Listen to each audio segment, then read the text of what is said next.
5 fases o las 5 etapas dentro de la adquisición del conocimiento, la implementación, la identificación, la formulación y la implementación y las pruebas que nos permitirán a nosotros que nos permitan a nosotros adquirir el conocimiento de una forma en la que nosotros podamos primero validarlo y luego realizar las pruebas correspondientes para después poder hacer una mejora continua o una mejora del proceso. Bien, luego vamos a ver ya la segunda etapa dentro de la ingeniería del conocimiento, que es la representación del conocimiento. ¿Sí? Habíamos dicho que una vez que nosotros obtenemos el conocimiento aplicando las 5 etapas anteriores, es decir, que una vez que finalizamos el proceso de la adquisición del conocimiento, el siguiente proceso que debemos realizar es la representación del conocimiento. Sí, entonces, ¿qué es la representación del conocimiento o el knowledge representation?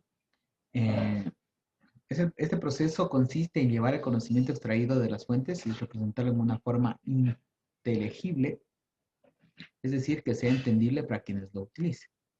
Una vez que nosotros hemos conversado con el experto y si están viendo la pantalla, ¿no? Y una vez que obtenemos este conocimiento, ahora sí tenemos que saber o identificar cómo vamos a representar ese conocimiento. Lo vamos a representar a través de reglas, lo vamos a representar a través de probabilidades o de fórmulas matemáticas o estadísticas para probabilidades. Lo vamos a representar mediante datasets o un conjunto de datos donde vamos a tener almacenados. Es decir, en este momento ya empieza el trabajo del ingeniero del conocimiento. Recuerden que en la primera etapa el actor principal en la adquisición del conocimiento se llamaba el experto. A pesar de que el ingeniero del conocimiento participaba o participa dentro de esa primera etapa, el actor principal en la adquisición del conocimiento es el experto humano, porque es él quien nos va a dar el conocimiento. Y en el segundo proceso, que es la representación del conocimiento, el actor principal es el ingeniero del conocimiento. ¿Por qué? Porque es el ingeniero del conocimiento quien va a representar ese conocimiento que extrajo del ingeniero del conocimiento en un lenguaje entendible para él, es decir, en una forma inteligible, ¿sí? Es decir, en una forma que él pueda entender. Entonces, es aquí cuando nosotros vamos a decidir en qué formato vamos a representar el conocimiento. La representación del conocimiento propone diferentes clases de estructuras y esquemas para organizar y almacenar el conocimiento en un sistema de inteligencia artificial. Y siendo un esquema en particular, dependerá del tipo de problema que se quiera resolver y de los métodos de inferencia que se utilizarán. Recuerden que anteriormente habíamos dicho que un sistema experto puede fracasar. ¿Por qué?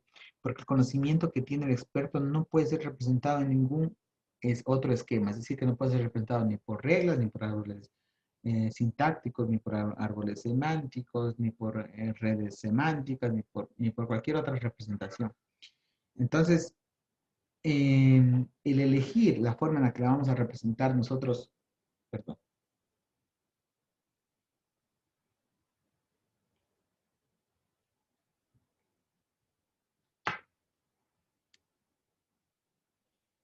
a ver, decía que la forma en la que vamos a representar nosotros el conocimiento es una parte clave, ¿sí? También dependiendo de cuál es el conocimiento que hemos adquirido.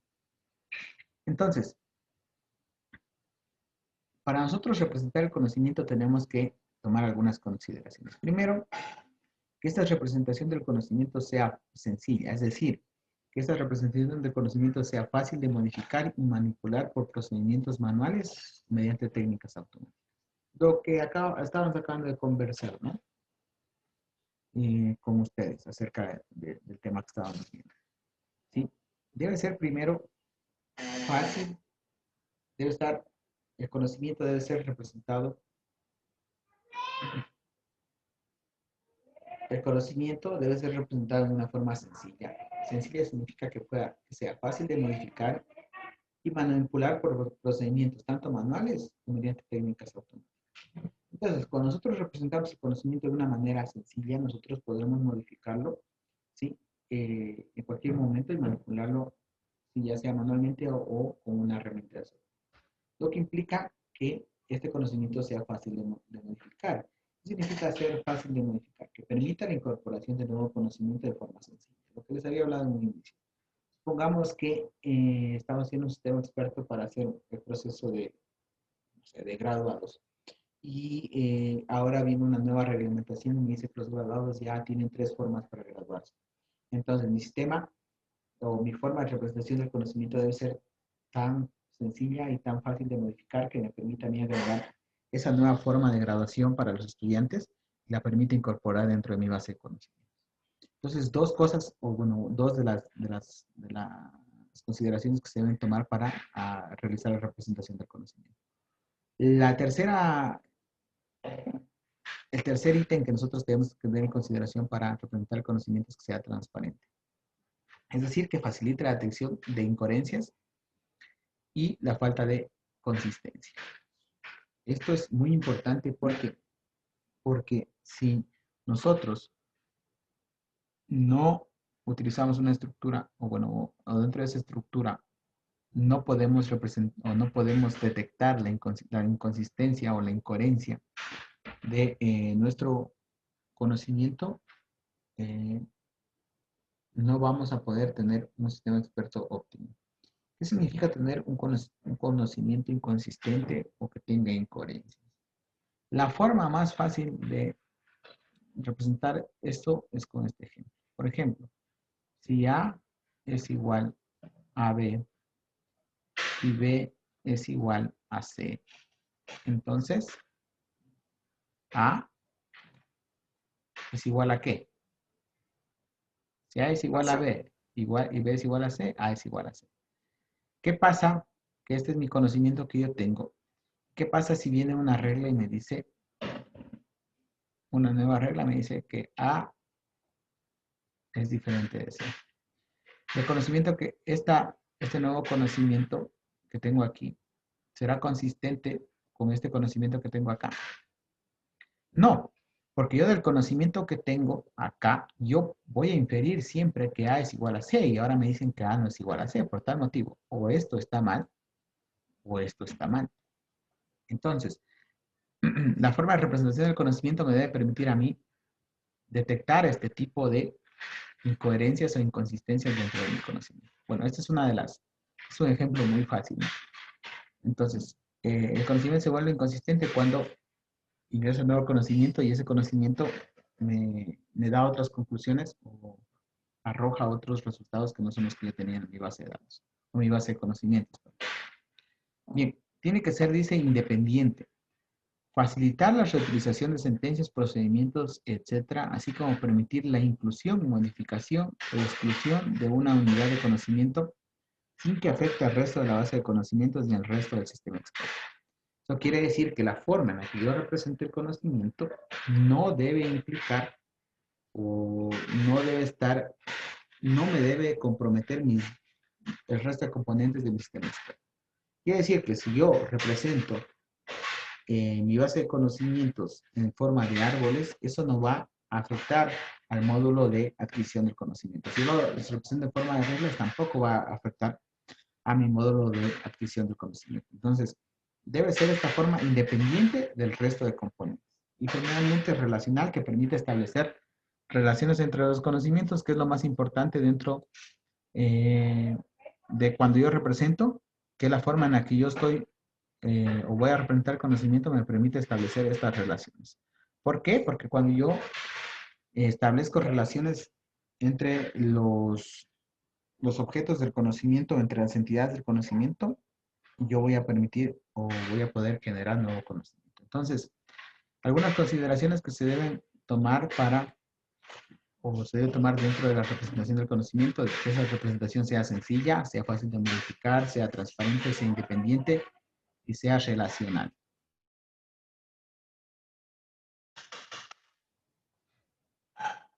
Bien, y ahora sí vamos a ver algunos tipos de representación del conocimiento. Vamos a ver, el conocimiento se puede representar a través de reglas, o bueno, algunas, ¿no? No es que solo sean estas.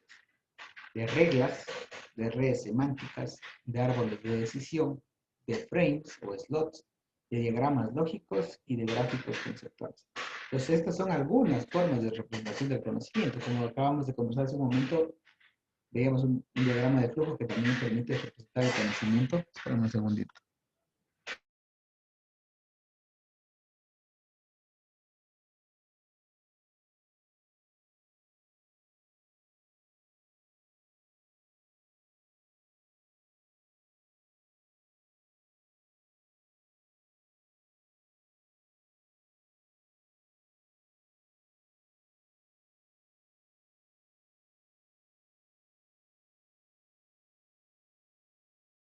Existen algunas formas para poder representar el conocimiento una vez que nosotros hemos adquirido ese conocimiento. Esas formas son algunas de las que estoy señalando aquí que vamos a ver. Son las reglas, las redes semánticas, los árboles de decisión, los frames, los slots o slots, los diagramas lógicos y los gráficos conceptuales. Ahora la pregunta es, ¿cuál de estas formas de representación del conocimiento ustedes han visto antes? Pregunta, ¿han visto reglas? Ya lo acabaron de ver aquí en esta misma asignatura, así que esa ya la han visto. ¿Han visto cómo se hace una red semántica? Hola, No, no, ¿no? ingeniero. ¿Han visto árboles de decisión? Sí, profe, eso sí hemos visto. Sí, eso sí. Sí, Ya, los frames o slots, ¿no? Diagramas lógicos, más o menos, los diagramas de flujo, los gráficos conceptuales, o gráficos de conceptos. Bien, entonces, las reglas, ya lo habíamos visto anteriormente. Una forma de representación del conocimiento son las reglas. Y dentro de esas reglas nosotros podemos utilizar algunas formas de inferencia como el modus poniendo ponens, modus tollendo tollens o modus tollendo ponens. De la forma así entonces, el modus ponendo ponens nos indica que si su implicación es cierta y su antecedente es cierto, entonces su consecuente es verdadero. ¿Sí? Entonces, si esto es cierto y esto de aquí es cierto, la conclusión es verdadera. Aquí, el modus tollendo tollens nos indica que si su implicación es cierta y su consecuencia es falsa, entonces su antecedente es falso. Si esto es cierto y esto es falso, entonces el consecuente es falso. Ya lo vimos anteriormente. Y el modus tollendo ponens nos dice que si una disyunción es verdadera y una de sus proposiciones es falsa, entonces la otra proposición es verdadera. ¿Sí? Dice, si una disyunción es verdadera, cualquiera de estas dos es verdadera y una de sus proposiciones es falsa, entonces la proposición es verdadera. Entonces, verdadero y falso me da verdadero. Bien, aquí no me voy a quedar mucho porque esto ya lo vamos a ver más a profundidad después. Solamente ahora estamos viendo las formas de representación del conocimiento. Y otra de las formas de representación del conocimiento son las redes semánticas. Entonces, ¿qué es una red semántica? Una red semántica, también llamada red asociativa, se basa en la representación gráfica de las relaciones entre los elementos de un dominio y los componentes básicos son los nodos y los enlaces. Entonces, una red semántica nos permite a nosotros representar gráficamente las relaciones que existen entre elementos de un dominio. ¿Cómo los representamos? Los representamos utilizando nodos y enlaces. Entonces, los nodos van a ser usados para representar los elementos del dominio. Por ejemplo, si estamos hablando de un zoológico, los elementos de los nodos vendrían a ser los animales. ¿Sí? Entonces, los nodos van a representar los elementos del dominio, un atributo, un estado, una entidad o un evento, y gráficamente se muestran como rectángulos o círculos rotulados con los nombres de los elementos representados. Ya vamos a ver más adelante. Entonces, por ejemplo, si estamos hablando de un zoológico, ese es mi dominio, el zoológico. Yo quiero representar los elementos del dominio, el dominio zoológico. Voy a representar utilizando un círculo y, por ejemplo, dentro de ese círculo, yo voy a poner aquí león. Entonces, este es un elemento del dominio. Y por acá pongo cebra.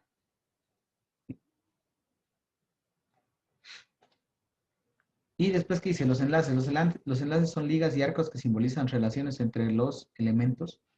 La forma gráfica de ubicar un enlace es como un vector desde un nodo a otro, titulando con el nombre de las relaciones representadas. Por ejemplo, entre cebra y león, ¿qué relación puede haber? Que león, ¿sí?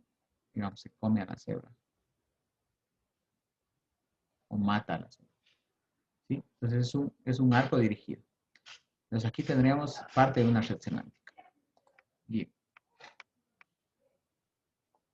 Entonces, las redes semánticas nos sirven a nosotros para diseñar las relaciones que existen entre los elementos de un dominio. Aquí existe un ejemplo de una red semántica. Por ejemplo, los elementos de este dominio están en los círculos y son personas o nombres de personas: Ana, Carlos, Carolina, David, Tomás, Susana y Luis. Y por cada uno de los arcos existe un título que es la relación que existe entre ellos. Por ejemplo, Ana y Carolina son hermanas, ¿no? Ana es hermana de Carolina y Carolina es hermana de Ana. Ana es esposa de Carlos, Carlos es esposo de Ana. Ana es madre de Susana y Susana es madre de Luis. Tomás es esposo de Susana y Susana es esposa de Tomás. Tomás es padre de Luis. David es padre de Tomás. Sí. Carolina es esposa de David y David es esposo de Carolina. Carolina es madre de Tomás y Susana es madre de Carolina. Me falta una relación. Pero bueno.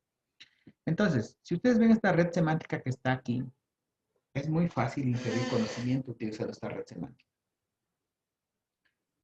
Por ejemplo, ¿qué podríamos o qué conocimiento nuevo podríamos inferir acerca de Luis que nos da la red semántica? Alguien que me pueda decir, ¿qué es inferir? Buscar un nuevo conocimiento. ¿Qué podríamos inferir de Que es Luis? hijo de Susana. ¿Perdón? Que Ana es abuela de Luis. Que Luis es hijo de Susana. Bien. Que Ana, ¿alguien me dijo de Que Ana? Ana es abuela de Luis. Que Ana es abuela de Luis. Muy bien. Pues miren cómo es de fácil inferir nuevo conocimiento utilizando redes semánticas. ¿Sí? ¿Por qué? Porque nosotros tenemos un dominio específico y ahí tenemos elementos de ese dominio específico. Y las relaciones son los arcos que llevan de uno al otro. Y como título llevan el nombre de la relación. Y de esta representación, ojo que son representaciones del conocimiento, de esta forma de representación del conocimiento nosotros podemos inferir ¿qué cosa? De Luis, un nuevo conocimiento que es que Ana es abuela de Luis y que Luis es hijo de Susana. ¿Sí? No sé si me están entendiendo. Sí. ¿Sí? Entonces, aparte de las reglas que ya hemos estado viendo en la primera parte de esta asignatura, existe otra forma de representación del conocimiento que es una red semántica. Casi todo puede ser representado a través de redes semánticas, ¿sí? Dentro de un dominio. Digo casi porque puede haber algún conocimiento que no se pueda representar utilizando redes semánticas, pero se puede utilizar las redes semánticas para obtener relaciones. Por ejemplo, aquí hay otra red semántica. ¿Sí? Ya esta es una red semántica de un dominio ya más específico, por ejemplo, una página web. ¿Sí? Dice que las relaciones que existen, no sé si han escuchado de la web semántica. ¿Han escuchado de la web semántica? La web semántica es una nueva red. Hola bebé, no, web semántica. La web semántica es una nueva forma de representar la web en la que nosotros vamos a permitir a la computadora poder entender todo aquello que tenemos en la web. ¿Y cómo lo hacemos? Utilizando redes semánticas. ¿Dónde? ¿Cómo hacemos esta representación de esta red semántica o cómo vemos esta red semántica? Sí. Y por ejemplo, existen algunos atributos dentro de este dominio. Por ejemplo, aquí esta es la página principal. En esta página principal nosotros podemos obtener una localización de latitud y longitud. ¿Sí? ¿De dónde está este objeto? ¿Sí? Podemos aquí, James, dice que el email de James es este, de Jane Doe, y también el número de teléfono es este. ¿Sí? Entonces, esta forma de representación que la vamos a ver un poco más a profundidad también nos permite representar el conocimiento. Como ustedes pueden ver, las redes semánticas en la actualidad son muy utilizadas dentro de la web semántica, ¿sí? Y es una forma de representación del conocimiento. Preguntas que tengan hasta aquí. Esto lo ven también en inteligencia artificial. Si no lo vieron, pues ya lo vamos a ver un poco más acá. Preguntas que tengan. tener en alguna parte, como por decirlo, de que decía de que es abuelo o que es hijo? ¿No? Debe, Mira, no sé, ya. Recuerda que la red semántica es una forma de representación del conocimiento al igual que las reglas. Por eso yo cuando hicimos el ejercicio de la regla decía que las reglas deben ser generales para después inferir nuevo conocimiento. Inferir significa encontrar nuevo conocimiento. Entonces, yo creo esta red semántica y la codifico, porque esa es una representación, pero después de esta representación hay que codificarla, ¿no? Entonces yo codifico esta red semántica y pongo todas las relaciones que están ahí. Ahora, ¿quién hace el trabajo de inferir el nuevo conocimiento? ¿Quién haría ese trabajo? De los tres elementos principales de un sistema experto, que son la base, el programa en sí, ¿no? el motor de inferencia. En los sistemas expertos hay tres elementos principales, el usuario, el motor de inferencia y la base de conocimientos. Entonces, en la base de conocimientos, yo voy a codificar esto, que está representado en una red semántica. Ojo que no hay que confundirse. Esta representación yo tengo que codificarla en mi base de conocimientos, para que mi base de conocimientos tenga esto, ¿no? Entonces ahí yo pondría que Ana es hermana de Juan, Juan es hermana de Pedro, Pedro es, bueno, así. ¿Y quién me hace la inferencia del nuevo conocimiento que ustedes en este momento lo hicieron? Lo hace el motor de inferencia. Entonces, yo no es que le voy a poner, como solemos decir en programación, quemado todos los valores, así como les decía en las reglas, yo no voy a quemar todas las reglas hasta la regla que me dé la solución. Por eso cuando les califiqué en el trabajo, yo les decía que les falta que las reglas sean más generales y no las tan específicas que con las reglas, que solo con las reglas que me habían puesto ahí ya resolvían el problema. No, ese no es el objetivo. El objetivo es representar todo el conocimiento ya sea en reglas o en una red semántica, y que una vez que yo codifique esas reglas o esa red semántica, sea el motor de inferencias, que va a ser otra parte del sistema, es decir, un subprograma de sistema experto, sea ese subprograma quien infiera, ¿sí?, el nuevo conocimiento. Entonces, ¿qué es lo que vas a hacer aquí, Byron? Tú esto vas a codificar, ¿no es cierto? Tal como está aquí, en ninguna parte tú le vas a meter que Ana es abuela de Luis, ni tampoco le vas a meter que Susana sea abuela de Luis. ¿Sí? Perdón, ni que Susana sea, ni que Luis sea hijo de Susana. No, vas a codificar tal como está aquí. Y es el motor de inferencia que dada esta información o esta representación del conocimiento, deberá inferir que Luis es hijo de Susana y que Ana es abuela de Luis. No sé si me dejo entender o no sé si te respondí la pregunta. Eso es inferir. Más o, Eso es más o inferir. menos lo que iba este ingeniero era que entonces debería haber una regla que diga que si la madre tiene una madre, entonces es una abuela. Sí, esa es la regla general, Y de ahí justamente. ya se inferiría que Y de Ana es ahí la abuela de Luis. justamente, sí, esa sí sería así sería la codificación. Deberíamos Ah, tener una ya. regla general, por eso decía yo que deben ser bien generales. Pues aquí diríamos que, ¿cómo conseguimos saber que una persona es abuela de otra persona cuando su madre es madre de ella, ¿no? Pues ahí sabemos que es la abuela, lo que tú estás diciendo. Sí, entonces, por eso las reglas tienen que ser generales, no vamos a poner ni que Ana es madre de Luis, sino que una persona es madre de otra persona. Y que esa persona es madre de otra persona, por tal motivo, se va a inferir que la primera persona es abuela de esta persona. Sí, Ah, listo, ya. Sí, con justamente. eso ya me quedó claro, ingeniero. Gracias. Lo mismo acá, ¿no? Lo mismo acá. Sí. Entonces, por ejemplo, aquí podemos inferir también nuevo conocimiento. Por ejemplo, ¿cuál es la latitud de este lugar, de Cambridge? Es este.